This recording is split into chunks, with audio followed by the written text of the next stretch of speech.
নমস্কাৰ বন্ধুসকল, আজি মই উপস্থিত আছোঁ যি কালিয়নী বুদ্ধ মন্দিৰত।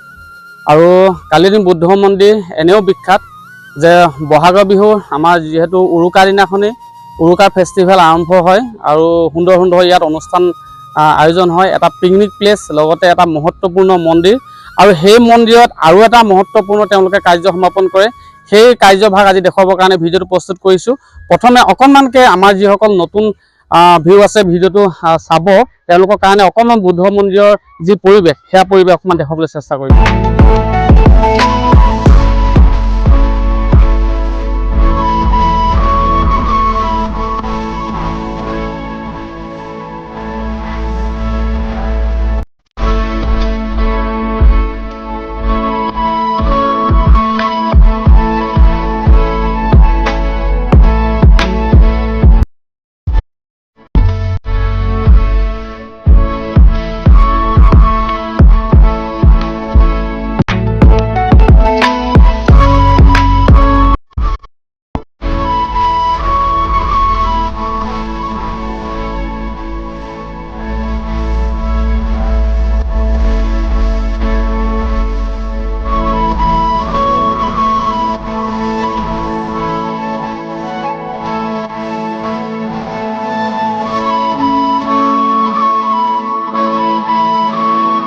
আৰু বন্ধুসকলক মই কৈছিলোঁ যে বুদ্ধ মন্দিৰত এটা তেওঁলোকৰ যিহেতু বিহু, আৰু এই বিহু উৎসৱত তেওঁলোকে আমি যি ধৰণে মেজি, আমাৰ মাঘৰ বিহুত যি ধৰণে আমি মেজি জ্বলাওঁ আৰু মেজি আমি যি ধৰণে প্ৰস্তুত কৰোঁ, কিন্তু তেওঁলোকে প্ৰস্তুত কৰা মেজি যিটো পৰিৱেশটো কিন্তু পৃথক, আৰু তেওঁলোকৰ নীতি নিয়মবিলাকো পৃথক।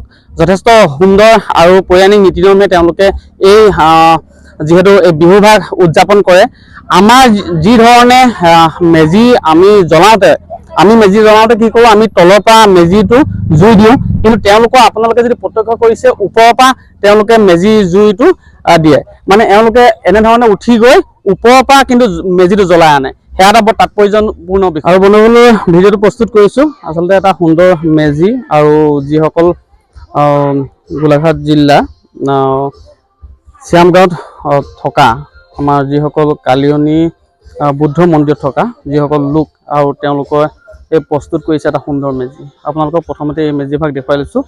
আৰু এটা সুন্দৰ মেজি, আৰু মই ক'লোৱে যে মেজি ভাগৰ আচলতে তাৎপৰ্যটো এইটোৱে যে তেওঁলোকে মানে ওপৰৰ পৰা আচলতে জ্বলাই আহে, মানে তলৰ পৰা আমাৰ ধৰণে মানে নজ্বলায়। আৰু মেজিটো কিছু পৰিৱেশ দেখুৱাই দিছোঁ।